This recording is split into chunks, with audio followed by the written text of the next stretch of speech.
Hello everyone and welcome back to another video from our channel KHA News. In this video we'll be highlighting American celebrities who have passed away today and in the last few days, along with other notable figures from around the world. Before we proceed, we kindly ask you to show your love and support by giving this video a like. It means a lot to us. Thank you. And now, let's begin. 1. Tchéky Karyo, known for unforgettable roles in GoldenEye and The Missing, passed away on October 31st at 72.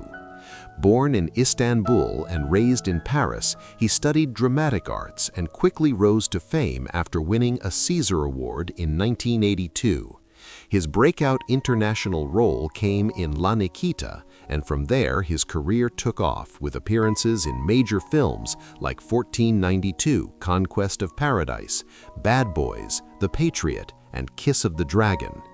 Karyo brought a powerful mix of emotion and intensity to every scene, becoming a recognizable presence across decades of film and television. Later in life, he earned global acclaim for his role as Detective Julien Baptiste in The Missing and its spin-off, Baptiste, where his performance captivated audiences. He continued working in high-profile projects, including The Name of the Rose, 1000, and Women at War. With his deep voice and expressive gaze, Karyo left a lasting mark on every project. His legacy is one of passion, depth, and excellence across international cinema and television. 2. Floyd Roger Myers Jr., remembered for portraying young Will Smith in The Fresh Prince of Bel-Air, has passed away at the age of 42. His breakout moment came in Season 3, Episode 2, where he played the younger version of the show's beloved main character. That performance introduced him to audiences in one of television's most iconic sitcoms. Shortly after, he brought young Marlon Jackson to life in The Jacksons, An American Dream, a highly viewed miniseries that featured major stars and reached millions across two powerful nights of television. Though his screen appearances were few, each left a lasting impact. In 2000, he appeared in Young Americans, a WB drama, adding another emotional performance to his resume. Beyond acting, Floyd made a real-world impact by co-founding the Fellowship Men's Group, a nonprofit supporting men's mental health. His presence was felt both on screen and in the community. His legacy combines early acting talent with heartfelt advocacy, showing that even brief appearances can leave a powerful impression. 3. Maria Riva, daughter of Hollywood icon Marlene Dietrich and a talent in her own right, passed away on October 29th at the age of 100. Her screen journey began in the 1930s with early roles in The Scarlet Empress and later in anthology hits like Studio One, Suspense, and the Philco Television Playhouse. In the golden era of live television, Riva stood out, earning 2 Primetime Emmy nominations in the early 1950s. Despite her rising profile, she stepped away from acting in the late 50s, shifting her focus to family and writing. 3 decades later, she returned to the screen with a memorable role in the holiday comedy Scrooged, playing Mrs. Rhinelander. Her final performance came in the 2018 short film All Aboard, closing a career that spanned generations. Riva also made her mark on stage and in commercials, but her most personal work was her 1992 memoir honoring her mother's legendary life. Her legacy is one of grace, resilience, and artistic versatility, bridging classic Hollywood with modern storytelling. 4. Barbara Lawrence, longtime Hollywood manager, passed away January 2nd while in Manhattan on a family vacation. She was 82.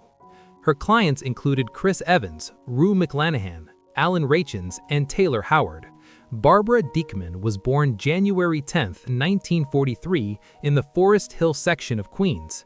Her mother, Gertrude, was a homemaker, and her father, Bernie, became an executive for Nikon. She attended Forest Hills High School and the University of Miami. From 1967 to 1970, she was married to actor Dennis Cooney, through whom she became friends with Liza Minnelli and Fred Ebb. She moved to Los Angeles in the early 1970s and worked at the Abrams-Rubloff Agency, where she met future husband Richard Lawrence. They married in 1972. Richard left Abrams-Rubloff in the mid-70s to pursue talent management at his own firm, then bought Abrams-Rubloff from Harry Abrams in 1980. Barbara took over Richard's management firm, renamed Rebel Entertainment Partners in 2004. She eventually joined Ensemble Entertainment and retired in the early 2000s. Survivors include her husband, Richard, son Seth Lawrence, an IAG agent, his wife Denise Draper, a manager at Range Media Partners, and their children, Dallon, Madden, Wyatt, and Cole. Also, son Evan Lawrence, an account executive at Upstaging.Inc., and his wife Jill Annenberg Lawrence. Her family and more than 85 friends and former colleagues celebrated her life this past weekend on what would have been her 83rd birthday at Castellata Restaurant in Woodland Hills. 5. Emmy-winning producer and director Tom Cheranonis, best known for his work on Seinfeld, has passed at 86. Coronis passed Monday at his home in Florence, Oregon, a representative announced. Born September 11, 1939 in Tuscaloosa, Alabama, Chironis graduated from the University of New Mexico in 1961 and received a master's degree in telecommunications from the University of Alabama in 1966. He also served 4 years as a lieutenant in the United States Navy. He moved to Hollywood in 1975 and landed his first job in the industry as a production manager for General Hospital.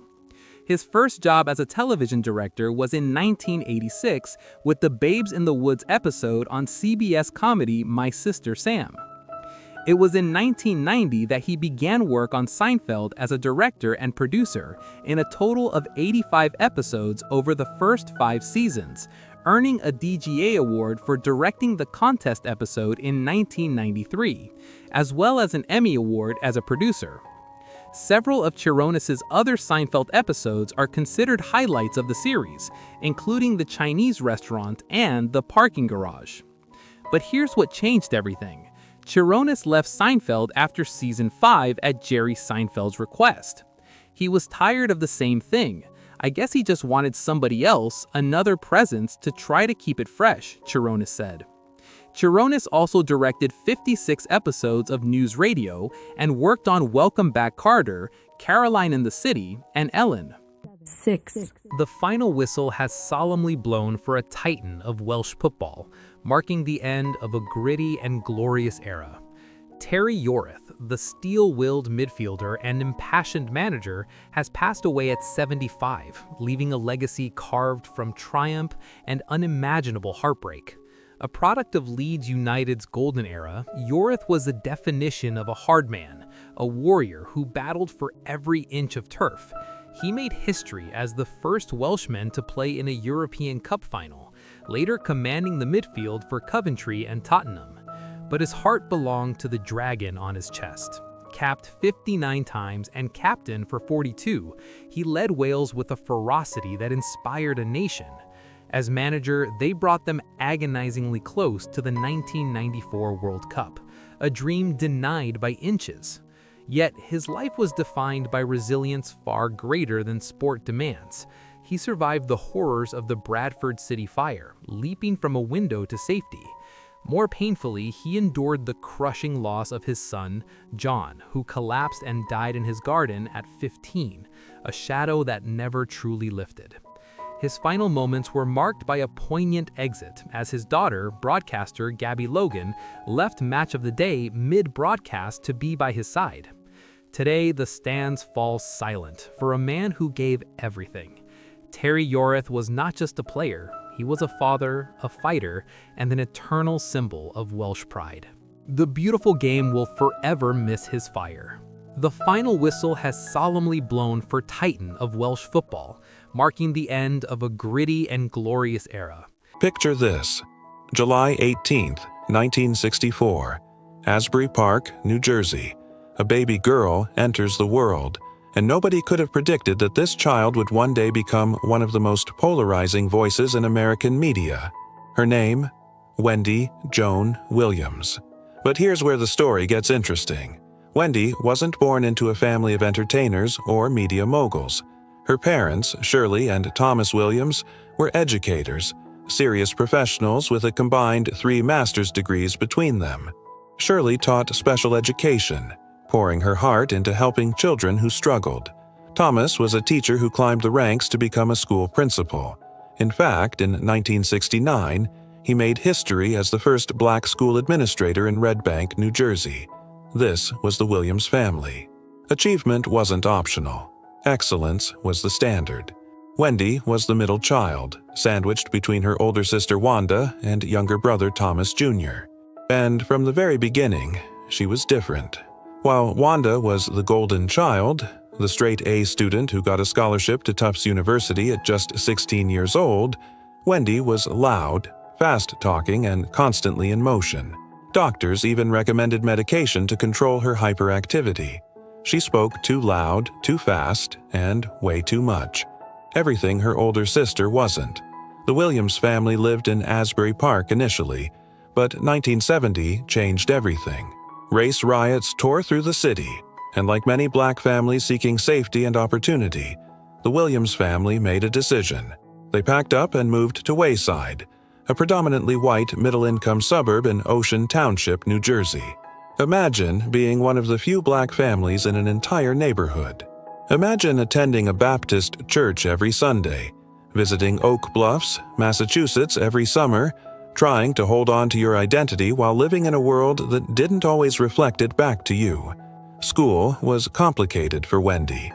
She wasn't the academic star her sister was. When she graduated from Ocean Township High School in 1982, she ranked 360th out of 363 students. But here's what most people don't know. Wendy had a skill that would later define her entire career. She could code switch. She mastered what she called white diction, moving seamlessly away from African American vernacular. Her white classmates felt comfortable around her. So comfortable that they'd use racial slurs in her presence, treating her like one of their own.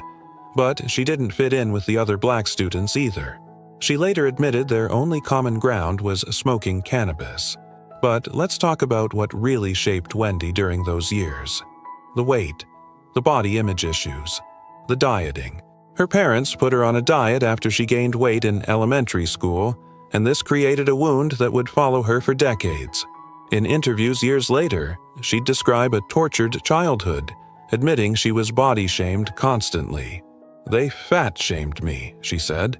Those words carry weight, don't they? No pun intended. This was a girl who felt like an outsider everywhere she went. Too black for some spaces, not black enough for others. Too loud for the quiet kids, not cool enough for the popular crowd. Struggling with her body, struggling with her identity. Yet Wendy found outlets. She was a brownie in Girl Scouts.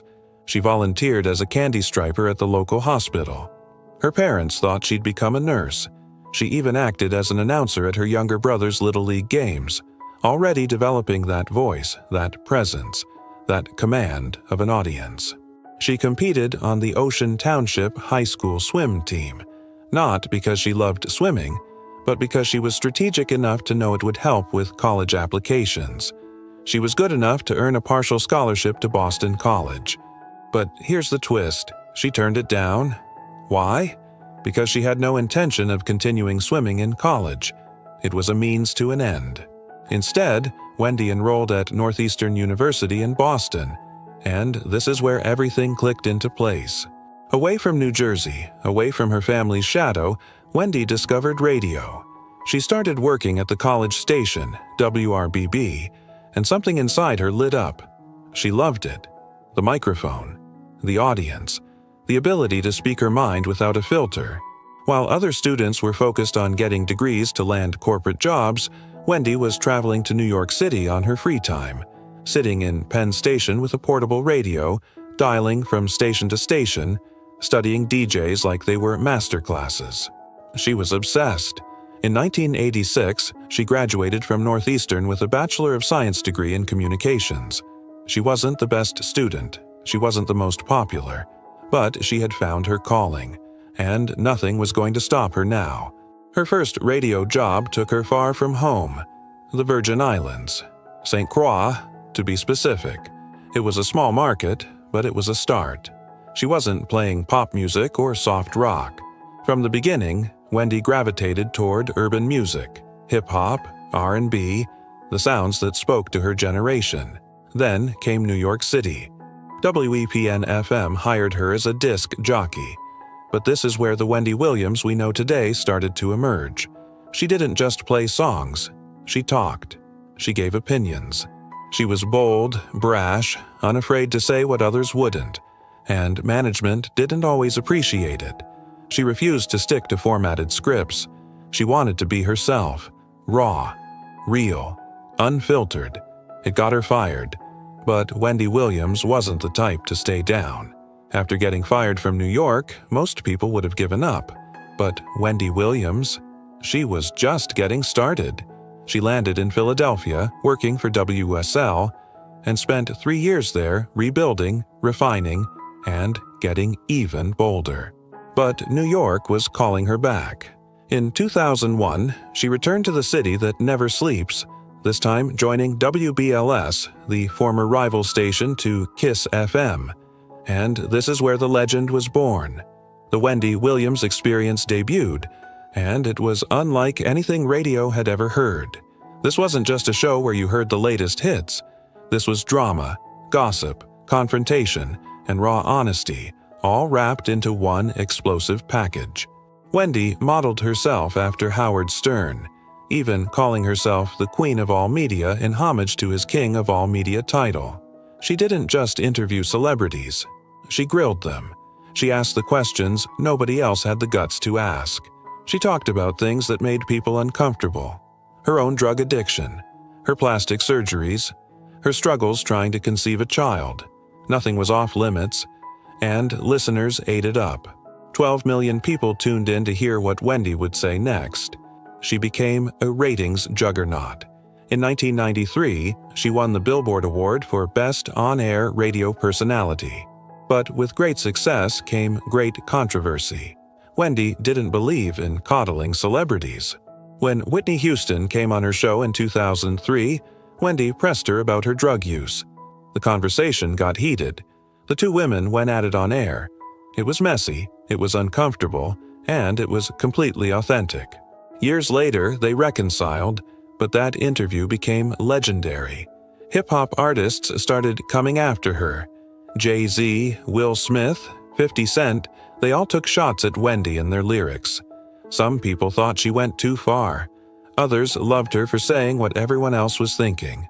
But here's the thing about Wendy. She wasn't trying to make friends.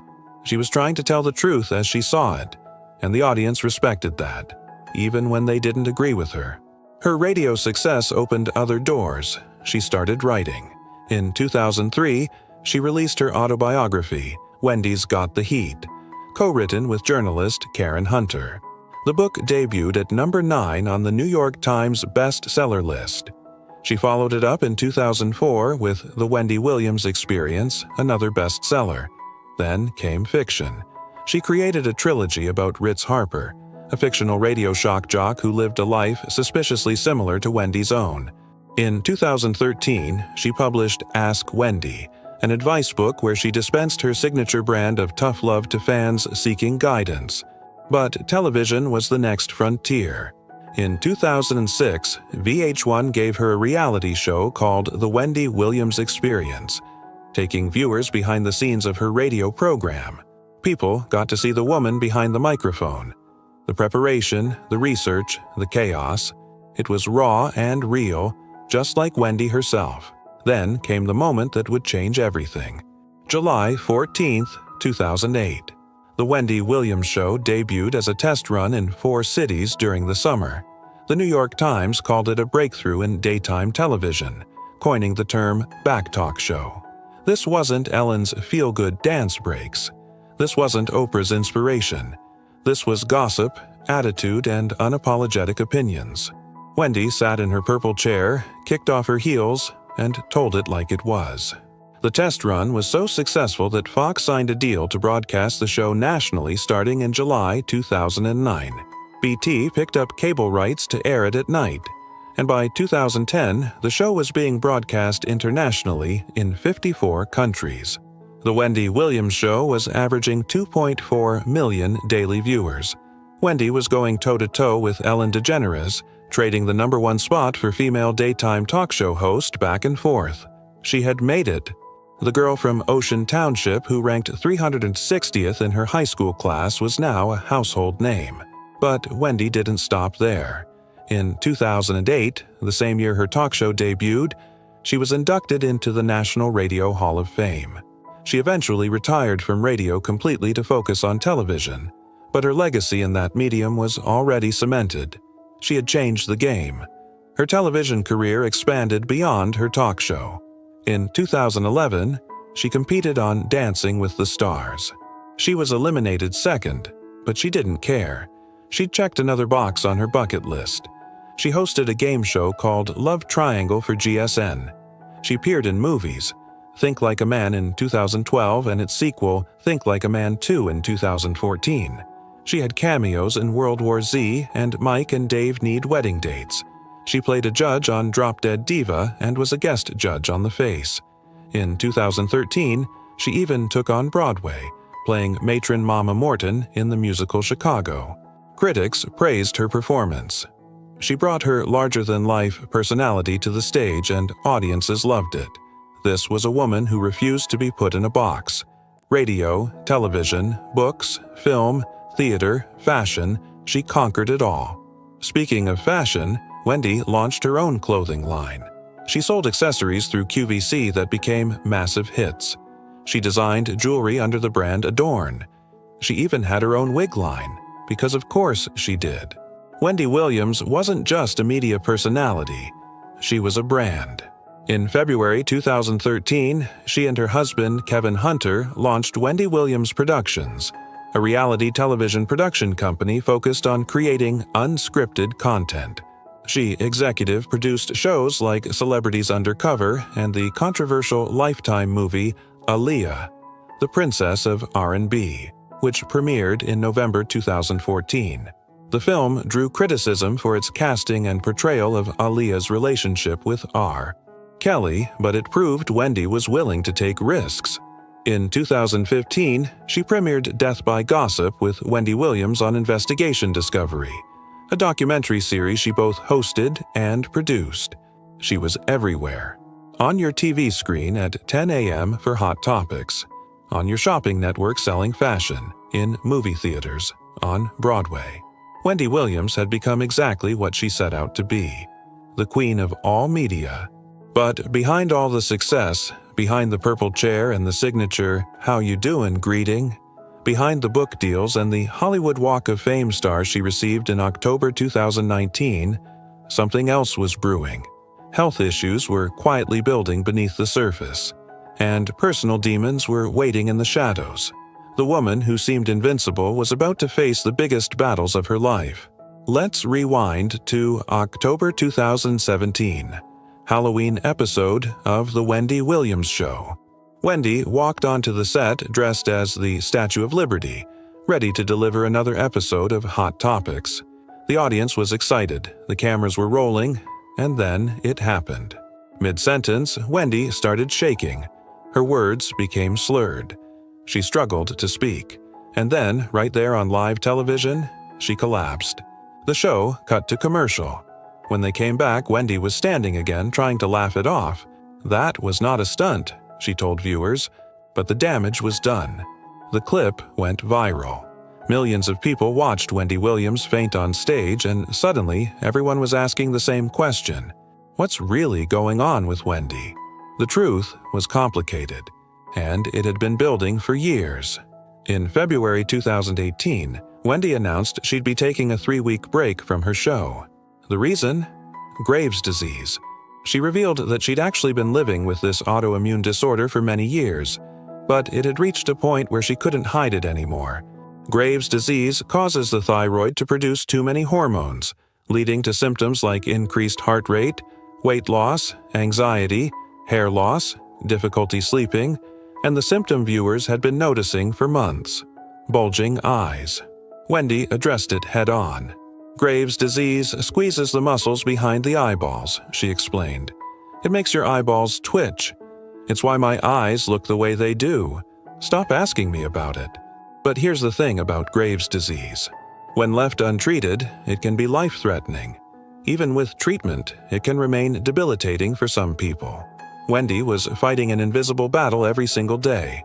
But that wasn't all. In 2019, Wendy revealed another diagnosis: lymphedema.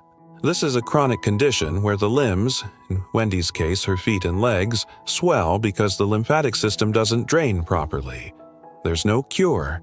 The condition can be painful and lead to dangerous complications. Wendy bought a special machine to help reduce the swelling, but the damage was already done. Stop asking me about the cankles. I have lymphedema, she said on social media in 2018. Stop asking me why I wear sneakers. I have lymphedema. Stop asking me why my eyes bulge. I've got Graves' disease. Can we connect on a more cerebral level? She was frustrated, exhausted, and in pain. But she kept showing up. She kept doing the show, because that's who Wendy Williams was, a fighter. By 2022, Wendy revealed just how severe the lymphedema had become. She could only feel about 5% of her feet. They were discolored, hardened, and constantly swollen. I can't wear boots, she explained. I can't even walk 2 city blocks. If you see me in an airport, I'll be in a wheelchair. The woman who once strutted across television stages in 6-inch heels was now unable to feel her own feet. But the physical health issues were only part of the story. Wendy had also been battling substance abuse for decades. She'd been open about her past cocaine addiction during her radio days, discussing it candidly on her show and in her books. In early 2019, she checked into a sober house to address ongoing struggles with alcohol. She spoke about it on air, saying she was living in a sober house, focused on her sobriety and her health. I'm the face of substance abuse, she declared, refusing to hide or sugarcoat what she was going through. Throughout 2019 and 2020, Wendy took multiple extended breaks from her show. Sometimes it was Graves' disease-related fatigue. Sometimes it was complications from her lymphedema. Sometimes it was her shoulder injury that required hospitalization. Guest hosts started filling in more frequently. Sherry Shepherd, Nick Cannon, Jerry O'Connell, they all took turns sitting in that purple chair while Wendy recovered behind the scenes. On her 50th birthday in 2014, before things got really difficult, the town of Asbury Park renamed the street where she grew up Wendy Williams Way. It was a moment of celebration, a recognition of how far she'd come. She received her star on the Hollywood Walk of Fame in 2019, the 2,677th star, and she made sure to have a custom necklace made with that exact number. A wax figure of her was placed in Madame Tussauds, New York. The Smithsonian's National Museum of American History even has a television exhibit featuring her microphone, outfit, and wig. Wendy Williams had become an icon. But icons are still human, and Wendy's body was breaking down. In 2021, the absences became longer. The explanations became vaguer. The show that had been her life for over a decade was slipping through her fingers. By early 2022, Wendy had been away from the Wendy Williams Show for so long that the network made a decision. They canceled it. 13 seasons, over 2,000 episodes. Gone. Sherry Shepherd, one of the guest hosts, was given Wendy's time slot with her own show called Sherry. But even more concerning than the end of the show was what was happening with Wendy's finances. In early 2022, Wells Fargo froze her bank accounts. Her financial advisor had raised concerns, claiming Wendy wasn't of sound mind and might be susceptible to financial exploitation. The bank petitioned the court, and in March 2022, a judge appointed a temporary financial guardian. Her name was Sabrina Morrissey. By May, the guardianship was confirmed. Wendy entered a wellness facility to treat her health issues. She largely disappeared from public view. Rumors swirled. Some said she was in a wheelchair. Others claimed she was showing signs of early-onset dementia. Her team denied the dementia rumors initially, but the silence from Wendy herself was deafening. Then, in 2023, after a battery of medical tests, doctors delivered a diagnosis that would change everything: primary progressive aphasia and frontotemporal dementia, the same conditions that actor Bruce Willis had been diagnosed with. Aphasia affects the ability to communicate, to speak, read, write, and understand language. Frontotemporal dementia impacts behavior, personality, and cognitive functions. Both conditions are progressive. Both are incurable.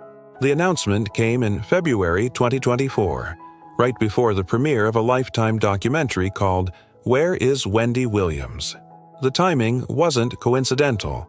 The documentary, which Wendy herself had executive produced along with her son and manager, was supposed to chronicle her comeback. Instead, it captured something far more heartbreaking. It showed a woman struggling with memory loss, dealing with alcohol use, and trying to navigate a life that had spiraled out of her control. Wendy's guardian, Sabrina Morrissey, tried to stop the documentary from airing, filing a lawsuit claiming it exploited Wendy and portrayed her in an undignified manner. The court denied the request. The documentary aired, and America watched as the queen of all media, the woman who had built an empire on being bold and unfiltered, struggled to remember basic information and appeared confused during conversations with her family. The woman who once commanded millions of viewers couldn't command her own life anymore. While Wendy's body was betraying her, her personal life was crumbling in ways that cut even deeper. Because here's what people need to understand. Wendy Williams didn't just lose her health. She lost the people who mattered most, and some of those losses were devastating. Let's start with the marriage. Wendy met Kevin Hunter in 1994 at an ice skating rink. She was still married to her first husband, Bert Girigori, at the time, though that marriage would end in divorce just a year later. Kevin was different. He was ambitious, business-minded, and he saw Wendy's potential. They married on November 30th, 1999, in a civil ceremony in Jersey City, New Jersey. For 2 decades, they weren't just husband and wife, they were partners. Kevin became Wendy's manager, her producer, her right hand in building the empire. In August 2000, they welcomed their son, Kevin Hunter Jr. Wendy called him her hard-won child, and for good reason. She had suffered multiple miscarriages before finally giving birth, including 2 heartbreaking losses at 5 months. "I fought tooth and nail to be a mother," she said in 2015. When Kevin Jr. finally arrived, he became the center of her world. For years, the Hunter family presented a united front. They attended events together, worked together, built together. Kevin Sr. was an executive producer on The Wendy Williams Show. They launched Wendy Williams Productions together. From the outside, they looked like a power couple, a rare example of a successful black family in daytime television. But behind the scenes, the marriage was toxic, and Wendy knew it. She later admitted that Kevin was a serial cheater, and she'd known about his affairs almost since the beginning of their relationship. So, why did she stay? For their son. "If we didn't have children, I would have been out," she told Entertainment Tonight in 2021. She stayed for Kevin Jr. She endured the cheating, the humiliation, the pain, all for her child. But in 2019, everything came crashing down. Reports surfaced that Kevin had fathered a child with his mistress, a woman named Sharina Hudson. The affair had been going on for years. In fact, there were allegations that stretched back even further. In 2008, a former employee named Nicole Spence filed a lawsuit that included shocking claims. She alleged that Kevin Hunter had sexually harassed her, created a hostile work environment, and that she had witnessed him physically assault Wendy on at least one occasion. The lawsuit claimed Kevin entered the studio, demanded everyone leave, then pinned Wendy against a wall with his hand around her neck, choking her while punching the wall near her head. The case was reportedly settled in October 2008, but the allegations painted a disturbing picture of what was happening behind closed doors. When the news broke that Kevin had a baby with his mistress, Wendy had finally reached her breaking point. In April 2019, she filed for divorce, citing irreconcilable differences. Kevin released a statement saying he was not proud of his recent actions and took full accountability. By January 2020, their divorce was finalized. 21 years of marriage over. Kevin left The Wendy Williams Show. The divorce was reportedly one of the fastest celebrity divorces in history because Kevin essentially left everything on the table just to have peace of mind. But the damage was done. Wendy had lost her husband, her business partner, and the man she'd built her life around. Despite everything, they maintained some level of communication for the sake of their son. Kevin even attended Wendy's mother's funeral in 2019. "I don't block his number, he's my son's father," Wendy said. And speaking of her mother, let's talk about the loss that may have broken Wendy more than anything else. December 2020. Wendy appeared on her talk show wearing a black dress with a high slit. She told viewers her mother had picked out the outfit. "Because my mother, she's like, 'Wendy, you got 'em, they're long, you should show them,'" Wendy said, referring to her legs. "She also talked me into picking out this outfit today." Then she dropped the bombshell. She also died. "My mom passed away many weeks ago." Shirley Williams was 83 years old when she passed. She died beautifully and peacefully, surrounded by love, according to Wendy. Her husband of 65 years, Thomas Williams, was by her side. So were Wendy's siblings, Wanda and Thomas Jr., and Wendy's son, Kevin Jr. Wendy and her mother had a relationship that went beyond typical mother-daughter bonds. They were like teenage girls together, giggling on the phone for hours until they fell asleep. They did their nails together and watched Real Housewives and Hallmark movies.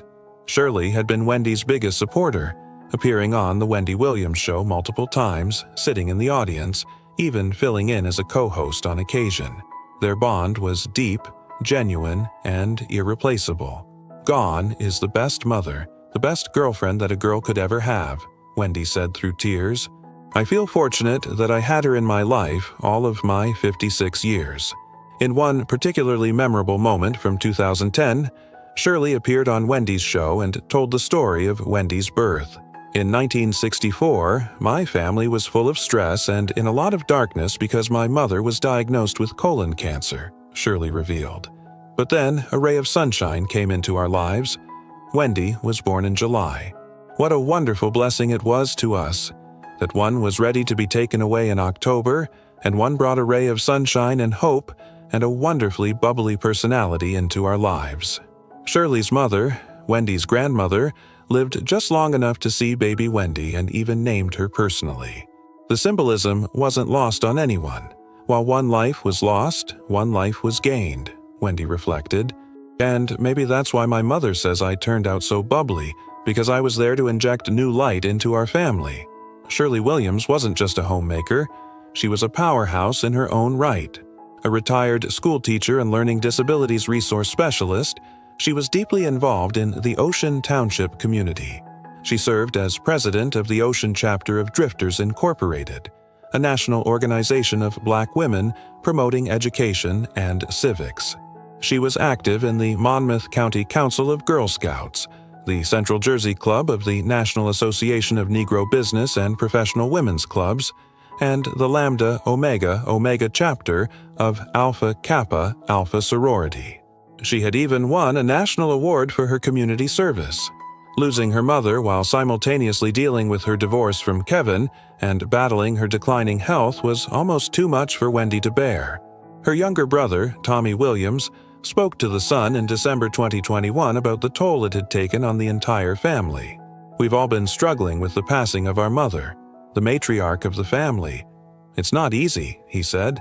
Tommy also addressed the betrayal of Kevin Hunter. "You get pissed," he admitted. "I was disappointed. You break bread with people, and he was a member of the family who sat at the table with my parents.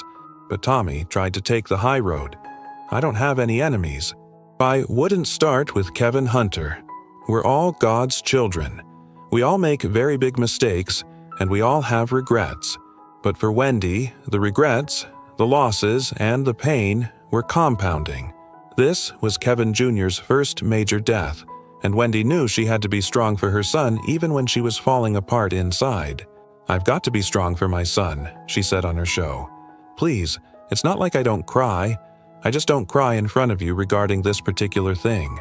The woman who had shared everything with her audience, who had been an open book about her addiction, her surgeries, her struggles, was now holding back tears for the sake of her child. The losses kept piling up.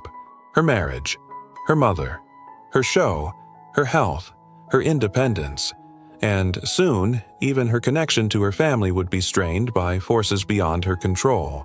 So, where is Wendy Williams now? That's the question millions of fans have been asking. And the answer is more complicated and heartbreaking than anyone could have imagined. As of November 2025, Wendy Williams is living in an assisted living facility called Coterie in Hudson Yards, New York City. It's an upscale memory care unit that costs $25,800 per month. But Wendy doesn't call it upscale.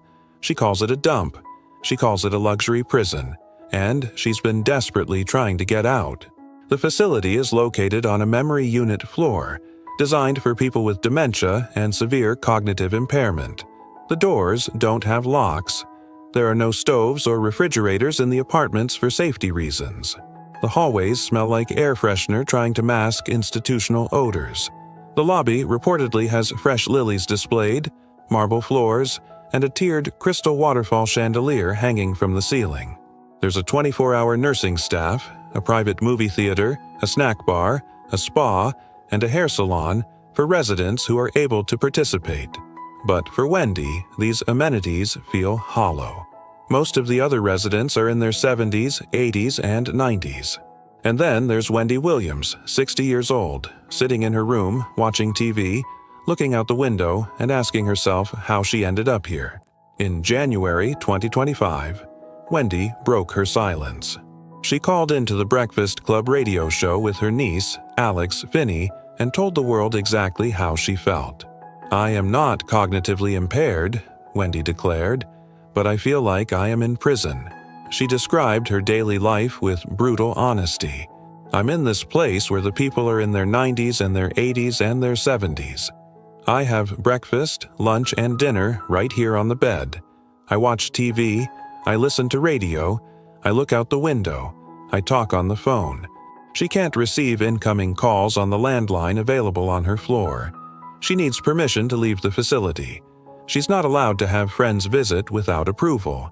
Her two beloved cats, Chit Chat and My Way, were taken away and rehomed by her guardian. She described the guardianship system as broken and compared her situation to emotional abuse. Her niece Alex backed her up. "This is a luxury prison," Alex said. "She's there every day, all hours of the day, every week, every month." When Alex visited Wendy in October 2024, she was devastated by what she saw.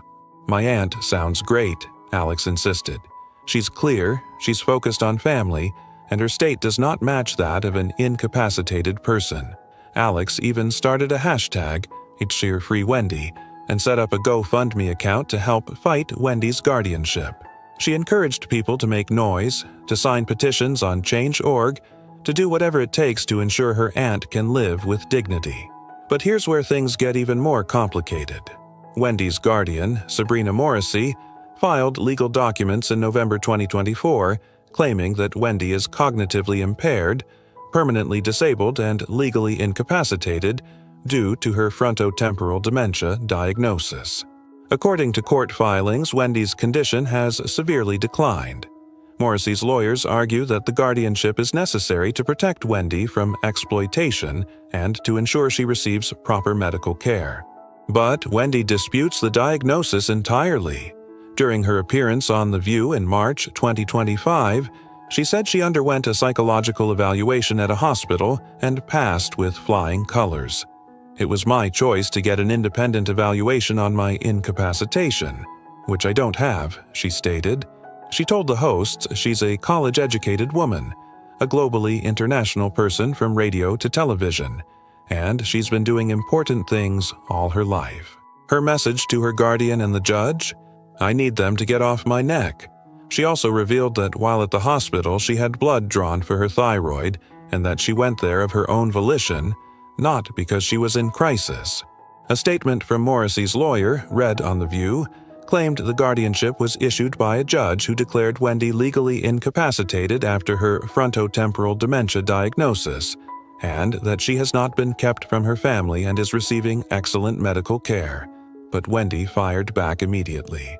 "I need a new guardian," she said firmly.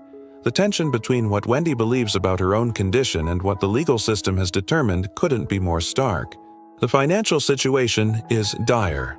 On top of the $25,800 monthly facility fee, Wendy's estate is paying for guardianship lawyer fees, Sabrina Morrissey's fees, and legal retainers that reportedly total $10,000 a month. In 2024, Morrissey sold Wendy's 2,400 square foot apartment, reportedly at a loss. Lawyers have expressed concerns in court about whether Wendy's finances can sustain these ongoing costs.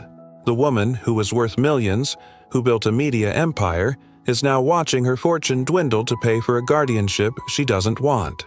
Meanwhile, her ex-husband, Kevin Hunter, filed a motion in March 2024 asking for nearly 2 years of unpaid spousal support, claiming he hasn't received payments since January 2022 and is facing foreclosure on his home. "This is an emergent matter because I rely on the severance pay for my living expenses," Hunter stated in the filing. "The financial web is tangled, messy, and contentious.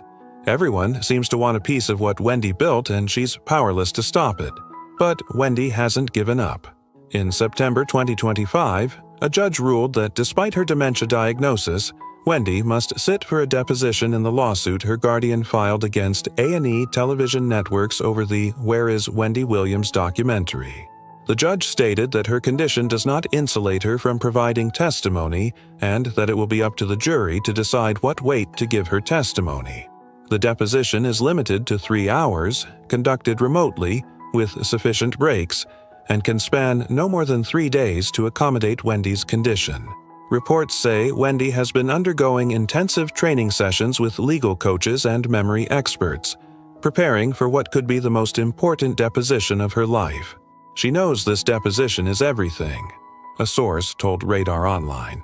Wendy believes her earlier diagnoses were manipulated to make her look worse than she is and keep her locked away.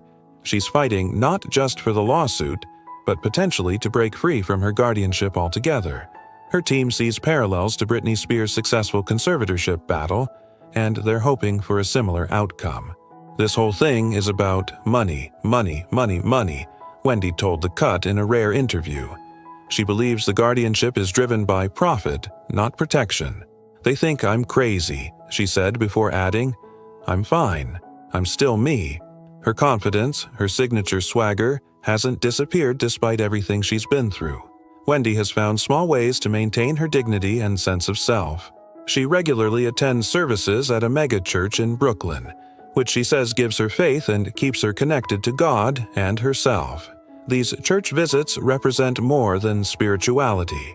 They represent freedom, choice, and a connection to the world beyond her facility walls. She eats meals at restaurants whenever possible, refusing to let the facility define her entirely. She actively avoids eating where she sleeps, drawing a line between sustenance and surrender. She recently gained access to an iPad after reportedly fighting with Morrissey for permission. Now she uses it to listen to old episodes of her radio show, reconnecting with the version of herself that commanded airwaves and influenced pop culture. For someone who spent decades connecting with millions through radio and television, the isolation has been devastating. The iPad is more than a device. It's a lifeline to her legacy, her identity, and her voice. In December 2024, Wendy made a rare public appearance. She attended her son Kevin Jr.'s graduation ceremony at Florida International University in Miami. Photos showed her in a wheelchair, but those who saw her said she seemed alert and engaged. It was a bittersweet moment. A mother celebrating her son's achievement while fighting for her own freedom. Her relationship with her son has been complicated in recent years. According to sources, Kevin Jr. gave his mother an ultimatum, telling her he wouldn't be in her life unless she got help for her alcohol issues. He gave her tough love, telling her, "Get yourself help, Mom." The strain has been difficult for both of them, but their bond remains. Kevin Jr. is even listed as an executive producer on the Lifetime documentary about his mother, showing he's still involved in her story. Her family is divided on what should happen next. Some support the guardianship, believing Wendy needs protection. Others, like her niece Alex and her sister Wanda, believe the system is broken and that Wendy is being held against her will. Wanda told people that when she spoke to Wendy, she sounded remarkably different than what we see in that documentary. She noted that something in Wendy's treatment program seems to be working. But the family's inability to present a united front has weakened their ability to challenge the guardianship in court. A source close to the situation told The Cut, "There are family dynamics at play here. They cannot agree on what should happen. And the reality is, as long as they aren't united, they're not going to convince the court of anything." In June 2025, Kevin Hunter filed a lawsuit on Wendy's behalf against the judge in her guardianship case and against Sabrina Morrissey, citing allegations of abuse, neglect, and fraud. The legal battle continues to unfold, adding another layer of complexity to an already convoluted situation. In March 2025, Wendy made headlines again when she was spotted outside her assisted living facility, asking paparazzi for help. Police arrived for a welfare check, and she was taken to the hospital for a psychological evaluation. The evaluation determined she was alert and oriented, and she received a full score on the capacity assessment test. Shortly after, she was seen dining at an Italian restaurant in NoHo, Manhattan, with her niece Alex. However, the facility claimed Alex had evaded staff and illegally removed Wendy from the premises, highlighting the intense restrictions Wendy faces daily. So, what does Wendy want? She's made it crystal clear. "I just want my life back." She wants to visit her father in Miami for his 94th birthday without needing permission. She wants to see her family when she chooses. She wants control over her own money, her own decisions, her own existence. At 94, the day after that is not promised, she said emotionally about her father. "I don't know whether I'm allowed to fly to Miami to say happy birthday to my dad." The pain in her voice was palpable. A daughter who built her life on independence, now begging for permission to see her elderly father. The woman who built an empire on speaking her truth is now fighting for the right to live her truth. The queen of all media, who once had 12 million radio listeners and 2.4 million daily TV viewers, is now confined to a memory care unit, watching the world through a window and listening to echoes of her former glory on an iPad. Wendy Williams' story isn't over. She's still fighting, still speaking out, still refusing to disappear quietly. Whether she'll regain her freedom, whether her health will improve, whether the guardianship will end, nobody knows. But one thing is certain: Wendy Williams is still Wendy Williams. Bold, unfiltered, and unwilling to back down. When she declared herself an icon during her Cut interview, it wasn't empty boasting. It was a statement of fact from someone who revolutionized daytime talk and understood her cultural impact. How you doing? She's still asking that question, and the world is still trying to figure out the answer. The woman who made a career out of asking celebrities the tough questions is now the subject of the toughest question of all. Where is Wendy Williams? And, more importantly, who has the right to decide where she belongs?